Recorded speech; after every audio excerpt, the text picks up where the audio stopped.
दोस्तों सावन का पवित्र महीना चल रहा है और आज हम आपको कराएंगे बाबा बूढ़ा केदारनाथ के तो दर्शन। दोस्तों हम बूढ़ा केदार धाम पहुंच चुके हैं और आप ठीक मेरे पीछे देख रहे होंगे ये बाबा बूढ़ा केदार का प्राचीन मंदिर है। और ये जो है आप देख सकते हैं कि बहुत ही अच्छी शैली में यहाँ पे ये मंदिर बना हुआ है। और यहाँ पर जो शिवलिंग है उसकी भी अपनी एक विशेषता है।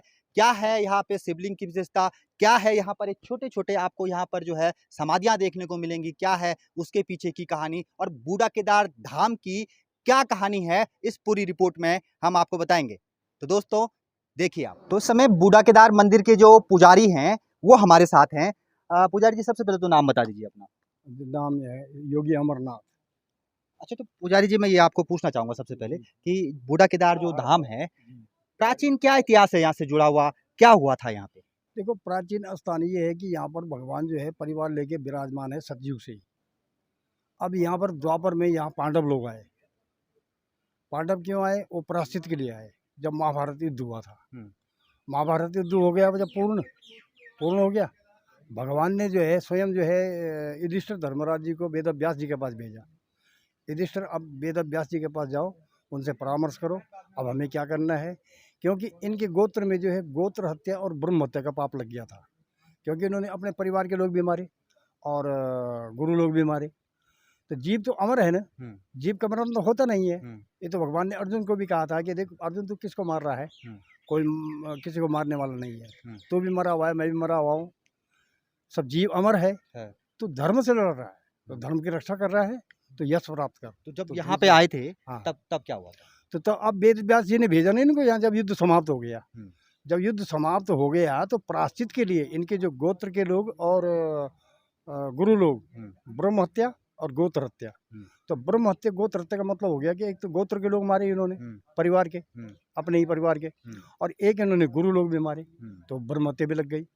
तो इस इनकी आत्मा भटक रही थी अंतरिक्ष में, क्योंकि जिसको जन्म नहीं मिलता है वो जो है अंतरिक्ष में भटकते। जब पांडव यहाँ पे आए तब क्या हुआ? तब ये हुआ कि भगवान ने उनको जो है दर्शन दिए, बूढ़े रूप में दर्शन दिए, वृद्ध रूप में साक्षात दर्शन दिए, और दर्शन दे के भगवान जो है अदृश्य हो गए, या स्वयंभू हो गए। अब धर्मराज जी सोचे कि भगवान तो चले गए यहाँ से, किधर चले गए? अब इन्होंने भगवान का पीछा किया, चरण पादुका के निशान पे चले गए। युधिष्ठिर जानते थे। तो चलते चलते यहाँ से ये सतोपंथ है, सामने जो पहाड़ है ये सतोपंथ है, ठीक है। तो पीछा करते करते जब ये चले तो वहाँ भगवान ने जो है भैंसों का रूप ले लिया। भगवान तो अंतर्यामी, वो जान गए कि पांडव मेरा पीछा कर रहे हैं। तो वहाँ भगवान ने भैंसों का रूप ले लिया। इतने भैंसों का रूप ले लिया कि जितनी कोई जो है माया से कोई रच नहीं सकता है, जिसको कहते हैं कि जीती को सके अजय रघुराई, माया ते असर रच नहीं जाए। तो धर्मराज जी समझ गए ये प्रभु की लीला है, ये विराट रूप है भैंसों का, और इन्हीं में शंकर जी है। अब पांडवों इनमें पहचानो कौन है शंकर जी, लेकिन असंभव था। तो भीम कहता है भैया एक केदारनाथ की बात है ये। केदारनाथ तो द्वापर से नाम हुआ, वो सतोपंथ है वो ये इलाका, सतोपंथ, समझ गए आप। जब पांडव यहाँ से गए तब केदारनाथ नाम पड़ा। केदार का मतलब है दल दल, और नाथ का मतलब है स्वामी, समझ गए आप। तो अब इन्होंने क्या मंत्रणा की, भीम था 10,000 हाथी का बल था भीम को।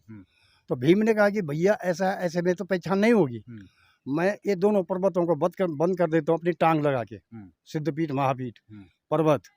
अब इन पर्वतों में भीम ने टांग लगा दी, और नकुल सहदेव भीम की टांग के नीचे हाँकते गए उन भैंसों को। तो इतिहास में हम सुनते हैं कि 12 साल तक इन्होंने भैंस हाँकी, एक युग लग गया पूरा हाँकते हाँकते। तो वो तो प्रभु है, भगवान है, सामर्थ्यवान है, क्या नहीं कर सकते। राई थे पर्वत करे पर्वत राही माई, ठीक है। तो अब भगवान सारे तो निकल गए, और भगवान एक भैंसा रूप में रह गए। भैंसा समझते हो, झोटा भी कहते हैं उसको, गुजराती लोग पाड़ा भी कहते हैं, कटरा भी कहते हैं। भैंसा मानी नर रूप में भैंसा, बूढ़ा भैंसा। तो वहाँ दलदल हो गया। तो केदार का मतलब है दलदल, नाथ मानी स्वामी। तो भगवान ने अपना सिर छिपा दिया वहाँ। जब सिर वहाँ डुबा दिया ना दलदल में, तो इतने में भीम को पता लग गया। तो ये चिल्लाने लग गए, ये नकुल सहदेव। तो इन्होंने पुकार किया कि भीम जल्दी आओ, ये डूब रहा है, ये पाताल लोक जा रहा है, ये छिप रहा है, यही शंकर जी हो सकते हैं। तो भीम ने पूछ पकड़ लिया। तो फिर आकाशवाणी हुई इनके लिए, पांडवों मुझे मत सताओ, यहाँ पर पृष्ठ भाग के दर्शन करो, पीठ है वहाँ, समझ गए। मंदिर बनाओ, केदारनाथ नाम होगा। केदार अर्थात दल दल, पानी पानी, नाथ का मतलब होता है स्वामी। तो मंदिर बनाया इन्होंने, वहाँ पीठ के दर्शन है। और पांडवों सिर का दर्शन यहाँ नहीं मिलेगा तुमको। सिर काठमांडू नेपाल निकल गया वहाँ से, वहाँ का नाम आज से पशुपतिनाथ होगा, ठीक है। वो पशुपतिनाथ से जानो। और जो तुम प्रायश्चित के लिए जो पीछा कर रहे हैं, वो प्रायश्चित तुम्हारा है जहाँ मैंने तुमको बूढ़े रूप में दर्शन दिए, यहाँ पर वृद्ध रूप में दर्शन दिए, वृद्ध जीर्ण दशा में, ताकि ये पहचान ना सके मुझे, समझ गया आप। तो यहाँ वृद्ध रूप में दर्शन दिए भगवान ने उनको, साक्षात दर्शन दिए, वही स्वयंभू हो गए यहाँ। तो यहाँ पर साकार निराकार दोनों है। यहाँ पर पूर्ण परिवार है भगवान का। द्रौपदी है, आप दर्शन करोगे ढंग से तो द्रौपदी घोड़ी में सवारी है। जिंदगी में पहली बार सुनोगे कि द्रौपदी का घोड़ा भी था। घोड़ा किसको कहते हैं? अश्वनी घोड़ा। द्रौपदी थक भी गई थी तो अश्व भेजा भगवान ने, अश्वनी घोड़ा, ठीक है। नंदी बैल है, माता पार्वती है, चतुर्भुज में है। गणेश जी हैं, गणेश जी के पास में जो है 4 चरण हैं, पूर्व पश्चिम उत्तर दक्षिण, ठीक है। युधिष्ठिर है, ऊपर बैठे हैं, स्वान भी है। ये दोनों को वैकुंठ हुआ था, इसलिए ऊपर स्थान मिला। भगवान का जो स्वरूप है, शांताकारम शिखर शयनम सर्पमाला महेश्वरम, सर्पों का कवच है दोनों तरफ से, कान में कुंडल है, एक हाथ पे खप्पर है, एक हाथ पे त्रिशूल है, गंगा जी है, जटा है, पूर्ण रूप वृद्ध रूप भगवान का यहाँ पर विराजमान है। शिवलिंग में देखने को शिवलिंग में है। अब जब यहाँ पर पांडव आए थे प्रायश्चित के लिए, तो यहाँ पर इनके पाप समाप्त हुए थे।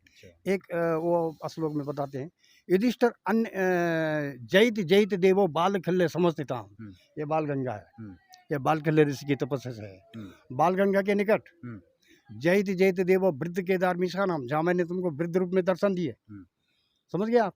युधिष्ठिर धर्म गंगा, ये धर्म गंगा है यहाँ पे, धर्म गंगा बाल गंगा निकटे भूमि स्पर्श मात्रेणम गोत्र हत्या मुच्यते, शिला स्पर्श मात्रेणम संशय न भविष्यति। इसलिए जो है यहाँ पर पांडवों के पाप समाप्त हुए थे, और वहाँ से पांडवों ने जो है मंदिर बना के, वहाँ पृष्ठ भाग के दर्शन है, भैंस की पीठ के दर्शन है, सिर काठमांडू नेपाल वो पशुपतिनाथ हो गया, तो वहाँ से वो जो है स्वर्गरोणी को भेज दिया। इसका विवरण किस शास्त्र में मिलता है? ये केदारखंड। अच्छा, केदारखंड। केदारखंड 99 नंबर श्लोक ढूंढना आप, 1.25 लाख श्लोक जहाँ है केदारखंड में ना, वहाँ से 99 नंबर श्लोक से ढूंढना तुम, कहीं भी केदारखंड मिले आप। अच्छा, एक चीज और बताइए, बूढ़ा केदार से जुड़ी हुई एक बात हो रही है, यहाँ पे कोई आप नाथ उससे आते हैं, पूजा करते हैं, यहाँ पे जो समाधियाँ बनी हुई हैं पीछे, सुनो, यहाँ पर गुरु गोरखनाथ जी की गद्दी है अंदर। अच्छा, गुरु गोरखनाथ जी ने यहाँ सतयुग से ही भजन किया, ये धुनी भी है यहाँ पर, गुरु गोरखनाथ जी की धुनी है। अच्छा, ठीक है। तो गुरु गोरखनाथ जी यहाँ वास करते थे, वही संप्रदाय से यहाँ की जो पूजा अर्चना है गुरु गोरखनाथ संप्रदाय से चलती है।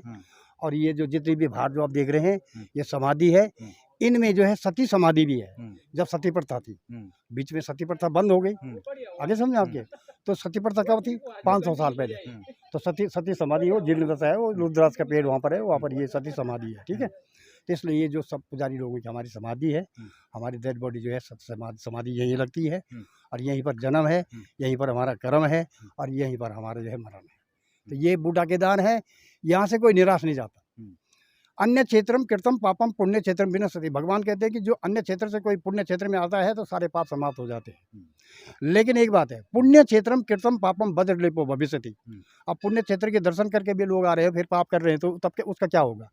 वज्रलेपो भविष्यति, बोला कोई औचित्य नहीं हुआ दर्शन का। जब पुण्य क्षेत्र के दर्शन करके भगवान ने माफ कर दिया, जब हम माता पिता के जा रहे हैं और माता पिता ने माफ कर दिया, और फिर बच्चा अगर से गलत काम करे तो क्या ये अच्छा है? नहीं है ना। तो कहने का मतलब क्या है, तीर्थ भूमि में आके जो है सारे पाप समाप्त हो जाते हैं, पितरों का उद्धार होता है और उनका पितृ मोक्ष होता है। लेकिन उसके बाद कोई पाप ना करे। अब कहते हैं कि मृत्युंजय महादेव त्राही माम शरणागतम जन्म मृत्यु जरा व्याधि पीड़ितम कर्म बंधनेत। हम तो भगवान के पास प्रार्थना करने आए हैं, मृत्युंजय महादेव हम जन्म मृत्यु जरा व्याधि आदि व्याधि में फंसे हैं। आगे समझ में आपके, कोई ये किसी का पीछा नहीं छोड़ती, आप रक्षा करो। तो भगवान क्या कह रहे हैं? भगवान कहते हैं सत्यम शिवम सुंदरम, सत्य ही शिव है, शिव ही सुंदर है, सत्य कर्म करो। अच्छा, एक चीज बताइए स्वामी जी, आप जिस तरह से केदारनाथ में अब आपने देखा होगा आजकल कई तरह के प्रकरण वहाँ पे आते हैं, कोई नोट उछाल रहा है शिवलिंग में, कोई कुछ कर रहा, कोई कुछ कर रहा, भांति भांति के वो क्रियाकलाप कर रहे हैं, तो अब वीडियो बना रहे हैं उसके। तो क्या लगता है आपको, इससे क्या नुकसान हो रहा है वहाँ पे? भाई देखो, एक बात है, देखो सुनो, तपस्या तो रावण ने भी की ना। वरुण कुबेर पवन यम काल भगवान ने दिया उनको, उसको काल को तो 4 पाई की बाई में बांध दिया रावण ने, पुराण उठा के देख लो। पवन को भी अपनी अंडर में कर लिया, हवा को सारे रावण ने प्राप्त कर लिया, सोने के लंका, ठीक है। लेकिन ये बताओ कि ऐसी भक्ति करने से जो है ना, क्या आप रावण रखोगे अपने पोते का नाम? रखोगे? नहीं, आप रखोगे अपने पोते का नाम रावण? नहीं रखोगे ना। वो तो इतना भक्त था, वो तो क्यों नहीं रखते हो? तो भक्ति ऐसी है भाई। आगे समझे, कोई भक्ति कर रहा है, कोई अपनी शक्ति दिखा रहा है, कोई धन के माया से चल रहा है, हेलीकॉप्टर से, गाड़ियों से, मोटरों से, कोई भाव से आ रहा है। भगवान को तो केवल एक पुष्प चाहिए। भगवान तो मन के भूखे हैं, मन से खुश है भगवान। तुम जीवों पे दया करो। क्या कह रहे हैं भगवान मृत्युंजय महादेव में? क्या कह रहे हैं? अल्पायु रुकती है, अकाल मृत्यु रुकती है। कब रुकती है? जब उसकी निष्ठा हो तब न। जब निष्ठा नहीं है तो तब क्या होना है? बोल तो दिया तुमको कि अन्य क्षेत्रम कृतम पापम पुण्य क्षेत्रम विनश्यति। सारे पाप समाप्त हो गए।